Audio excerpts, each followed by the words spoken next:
On this episode, we're speaking to John Steward from the Cheshire Warrington Carers Trust, who's working on a cause quite close to my heart.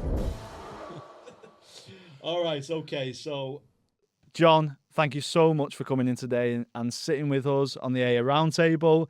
I've been desperately wanting to meet you because Will says a lot of fantastic things about you and the Carers Trust for Warrington and Cheshire. Am I saying that right? Carers Trust for Yeah, Warrington and Cheshire Cheshire? Warrington Carers Trust. I'm a trustee for. Fantastic.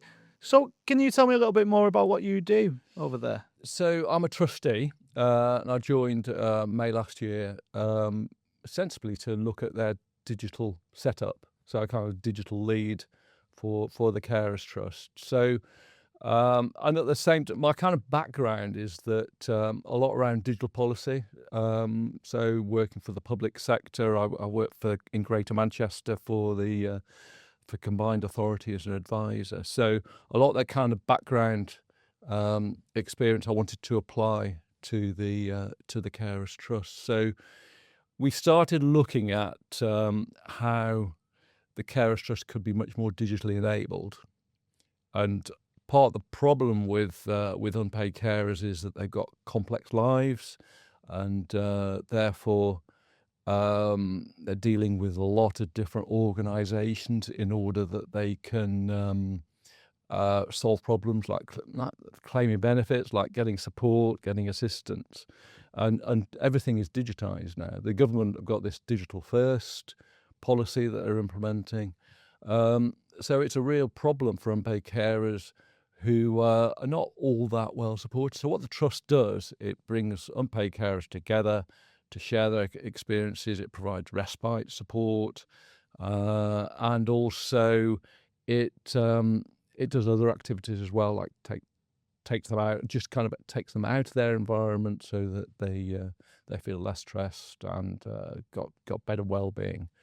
But I looked at this and I thought, well, digital's got a huge role to play here, and therefore I wanted to particularly understand what their particular issues were.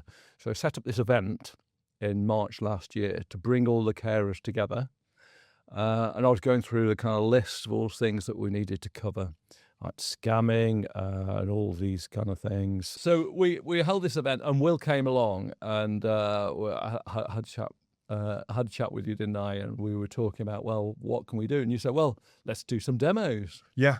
And it's a cause that really resonates with me because my whole story of how BlueCap AI started was basically when I was taking care of my father.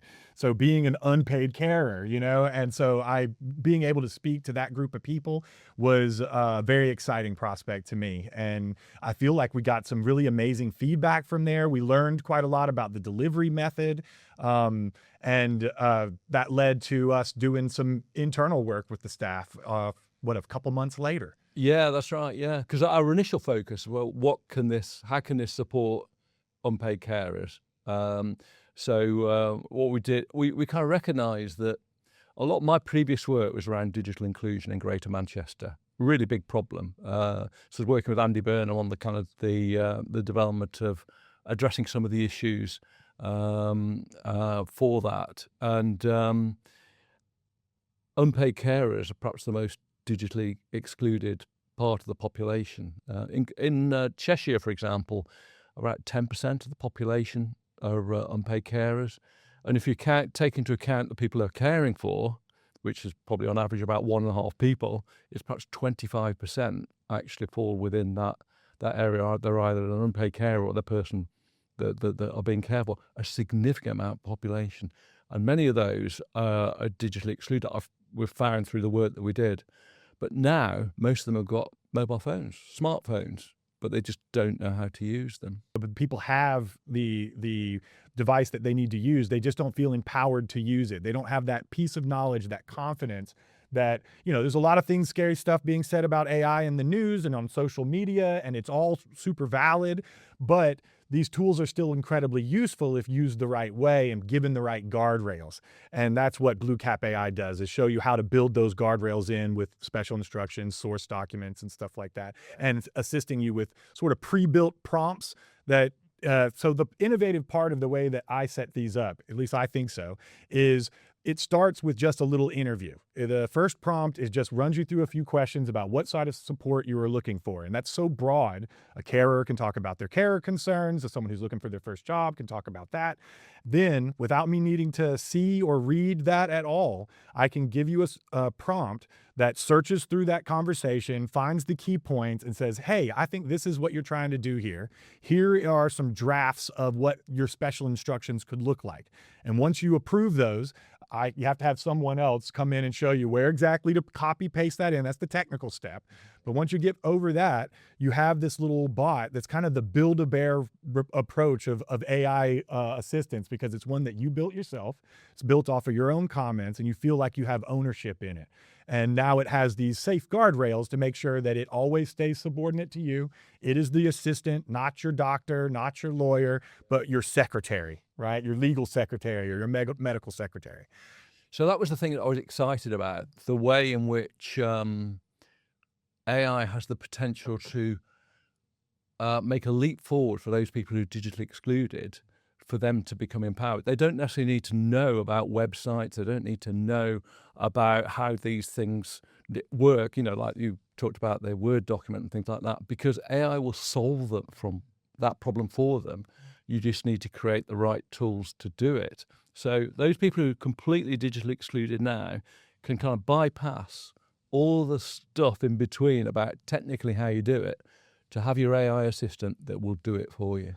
And in your situation you were describing, so for your mom, I would set her up with a tech helper prompt that I have, which you would just explain, yeah, I have this type of phone, we're trying to sign a Word document, and it's programmed to go and look for the official guidance, not just infer things or make things up, because AI is prone to do that if you don't force it to go look for the real guidance.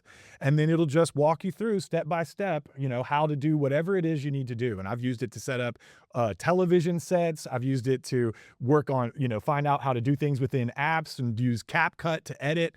Like, it's so multi-purpose, but because you just give it that initial question, what technology are you struggling with? And then it goes and finds the answer. So let me talk a little bit about what we've been doing within the trust itself. So one of the challenges for the trust is that it's got lots of different systems that are not joined up. It's got like a CRM, customer relations management system. It's got other databases and all of that kind of stuff. And what we needed was a way in which we could kind of look at it and join all of that up. But even the underpinning IT infrastructure was not very good. So what we did, I got the tech person within the trust to sit down with me. We used Will's prompt on the tech helper, and we asked the tech helper, I want you to help me, to help us. I've got Paula sat next to me, who's the tech expert within the trust. I want you to help us and walk us through what our system is, what the issues are, and what we need to do next in terms of the actions.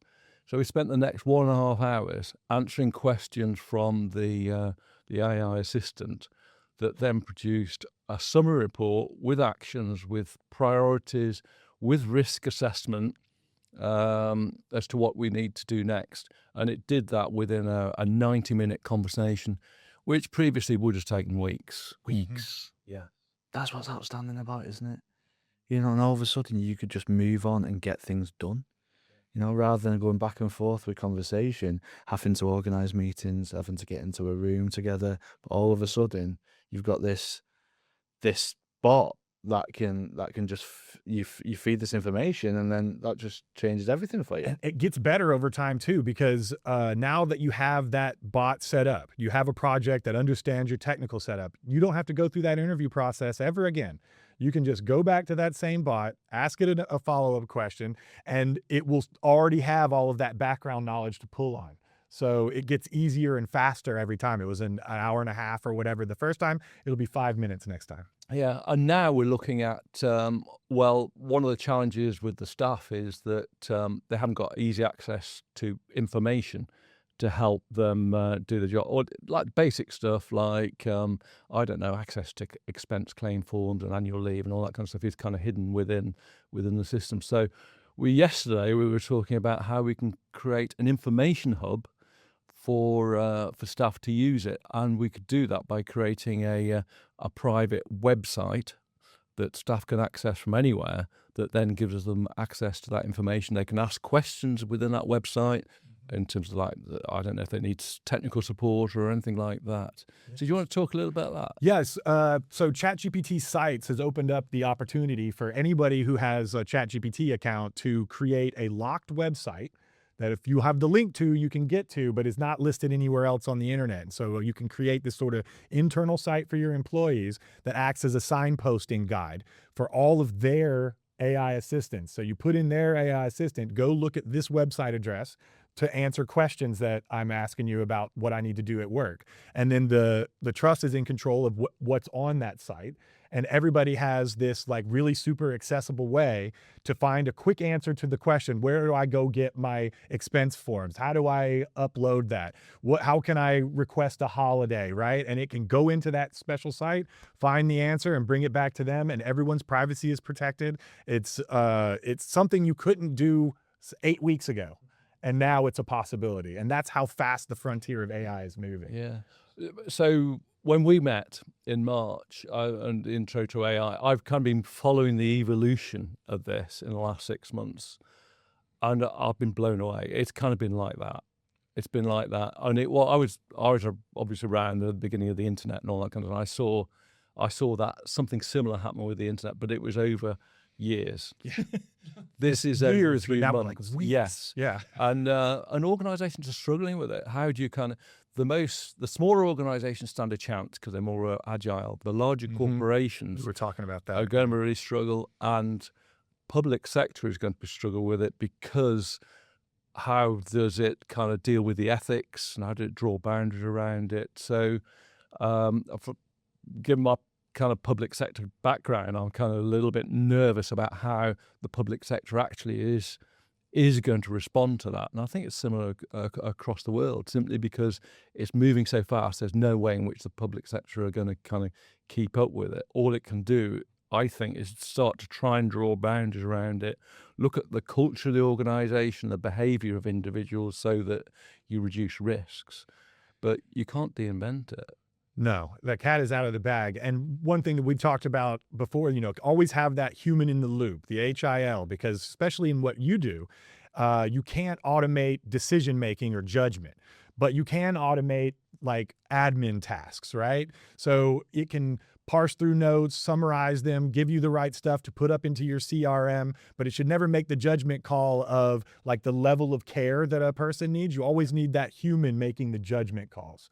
And so that's one of the really important parts of the work that we do, is setting up those policies so that the employees know how to use the AI. Because the first day we talked, I asked them about, what AI tools do you have available? And they have Copilot, which everyone has in their 365, but they had no guidance on exactly how to use it. So people were scared. Luckily, nothing, was ever done wrong, because when we got in front of the staff, it was widely reported that most people just were avoiding using it because they were afraid of doing something wrong.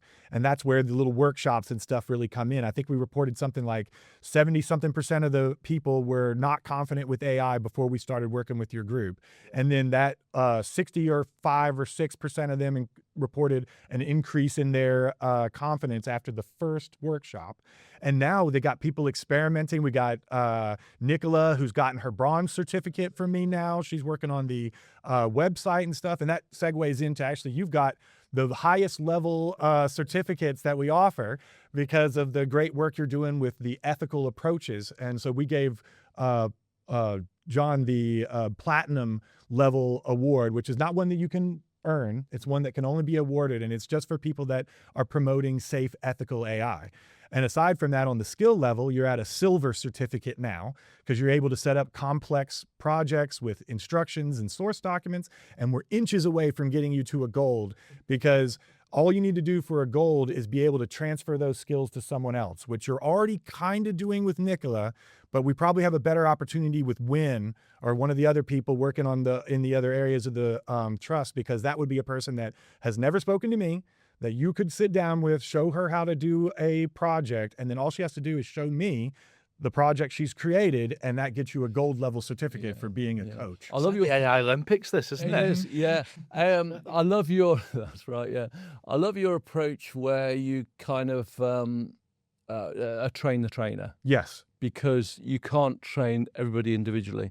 And I think if you do that, then people start to personalize how they use it as well, because that's the beauty of AI, in that you can give it instructions to personalize your particular how you actually want to use it. So, say for example, stuff like, I know it's been talked about, like dyslexia and all these kind of things, where people have maybe need to use AI in a particular way in order to take full advantage of it, which I think is brilliant, because I see a future, the trust having individuals having their own personalised assistant based on their skill levels, based on what they need access to, based on their job role, that just is kind of like a companion to them, a coach or mentor. A custom coach, right? It's like understands your working style. It understands your how you like to take in information, but it's also important for people that want to advocate for those that need it for accessibility needs to use it themselves. Because I find that once you get your hands on it, you understand so much more. And there is a natural resistance that I have met with everyone who is kind of on top of their game. They know what they're doing. They don't feel like they need AI, but they want other people who do, possibly need it to use it. And then I kind of have to struggle and push them into using it themselves, because that really unlocks a lot. And maybe you could talk about your personal project where you got going for you, so you could get your hands on it. Yeah, because I was interested in the evolution of AI. I'm part of a creative writing group, so we do talk about AI and all that kind of stuff, and mainly the bad side, actually, the fact people are writing books using it and all that kind of stuff. So I thought, well, I need to have a look at the potential for AI, not necessarily to write stuff for me, but to be a coach, so I can learn. So I've had this book idea about 18 months ago, and I've not done anything with it, so I'm gonna have a go with this. So I set about setting up this AI mentor. I said, you are my PhD student. I've called her Jenna now. And I want you to help me to write my first novel. I want to learn. I want you to challenge me. And I want you to tell me where I'm kind of going wrong. I want you to kind of help me develop my narrative voice as well. And actually, I'm rubbish on dialogue. Can you kind of help me with that when it comes to dialogue in the novel?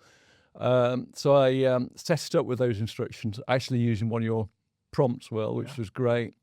And it has been amazing, because I kind of used it as a sounding board to test ideas and develop plots, and in actual fact, I mean, I've given it a wicked sense of humour as well. So she comes back with, you've got more plots here than you've got so many plots here that you need planning permission. Oh, she's getting sassy. It does, yeah.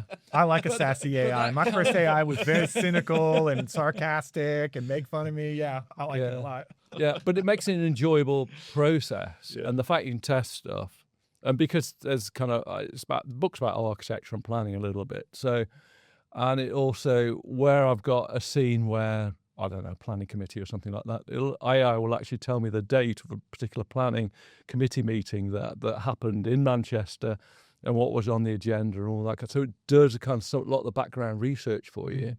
It'll check where you've got discrepancies in your novel. Say, well, you call the character X there, and then it change the name and all that kind of stuff.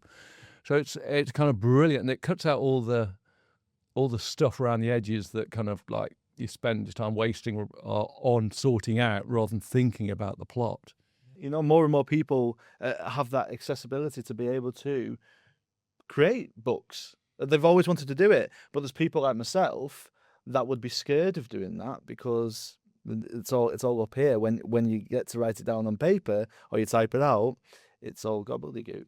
And the way that we've been writing books, since books started, was you would map out sort of your plot lines and your characters. You'd have a bunch of notebooks and scattered notes and stuff, and then you'd finally sit down and start crunching out the actual pages. And I think this just closes that loop a little bit and allows you to, while you're driving or taking a walk in the park, you have your AI in your earphone and you can just be chatting about, I think this would be a good idea. Maybe that's a good plot line and maybe this is a hook we could use. And then when you sit down to write it, you have your assistant there that has all your notes now organized and can present them to you. Okay, let's start with chapter 1. What were we gonna, and it's that partner that can keep you organized and on task. For me, that's what I use it It changes it from it changes it into an iterative process, which is far more rewarding than doing that, having the kind of doing it in stages. So the way in which I did it is I created like a story Bible, which kind of gave it a broad structure, uploaded that saying, keep to these boundaries, and then I've been uploading the kind of manuscripts as I've actually been going, so she's kind of learning what I'm writing, and then so that any question I've got, she's got like an idea what the plot is and where the story is, so she can answer that. So the natural storyteller in me, John, I'd like to go back to not necessarily always talking about AI, but it's why people do what they do, right? John, why do you do what you do? Why are you a trustee at the Carers Trust? I think it's because I thought I could add value, Mm-hmm. and it gave me a purpose. I've tried to retire 3 times. just not built for But it. the great thing about digital, it's always changing digital policy. And now it's really exciting. Yeah. I think it's just this exciting moment in history where there's so much potential, but it needs to be managed. And it's like that journey from the beginnings of AI to how it actually starts to mature and how organisations use it was fascinating, and how it can apply to what unpaid, the fantastic role that unpaid carers do, and just make it easier for them. So I think it is that what kind of drove me to get involved. And also it's a charity, and charities always struggle financially to get money where they need it. Carers, unpaid carers in particular, over the past few years have not been ignored, but they kind of not had necessarily had the support that they really need. It's why I'm really interested in the political environment at the moment, because the current Prime Minister is talking about a national carer service as well. So the evolution of that and the way that impacts upon the trust and the opportunities from the trust from that, I'm really interested in helping the trust position itself so that it can take advantage of the change in the political environment. With the world of AI, I am still very passionate about people and how we connect as human beings with this, just kind of help enhance our lives. And that's the point I make a lot is AI is a powerful tool. And it's people that use it for good reasons or bad reasons. But the tool seems to catch the blame a lot right now. That's right. And it's like, we don't blame knives, we don't blame, so Good analogy. it's the person that's doing it. The data center that is being built in your small town that you hate, like that's AI didn't do that. It was like a planning board. It was like your local city commissioner or whatever that approved that plan. Like that's the human you need to go yell at. Don't set a self-driving car on fire because you pay AI. I can't say it enough. I think that AI is going to change the way companies, operate. The next billion-dollar company might be just 2 or 3 people. Yeah. And you talked about the flexibility of smaller organizations to adjust. This frontier is moving so fast that corporations are being left in the dust because they can't adapt fast enough to it. They have too many people. They're locked into their ways of doing things.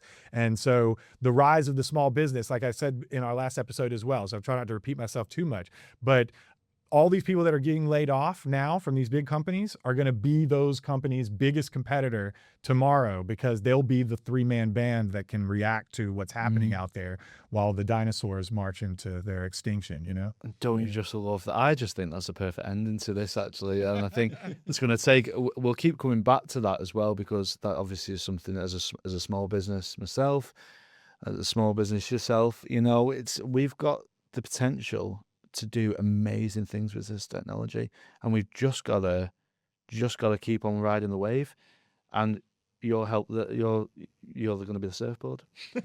Well, and hopefully, the resonating point, like the train the trainer point, if that's how I duplicate myself and make the biggest impact, is by making myself useless to an organization as fast as possible, because I just put a little clone of me in their organization by training people up through the certificate program and making them basically the next little version. Because it happened in the meeting yesterday with Nicola. She was able to start throwing ideas out, and she was there with her laptop, and she was kind of looking at all this stuff as we were talking, and so you could see her kind of the cogs turning. That's right, yeah. Today. Fantastic. Yeah, fantastic. Thanks so much for coming over. This has been the AI Roundtable, and over and out. Another one and done. Brilliant, thanks.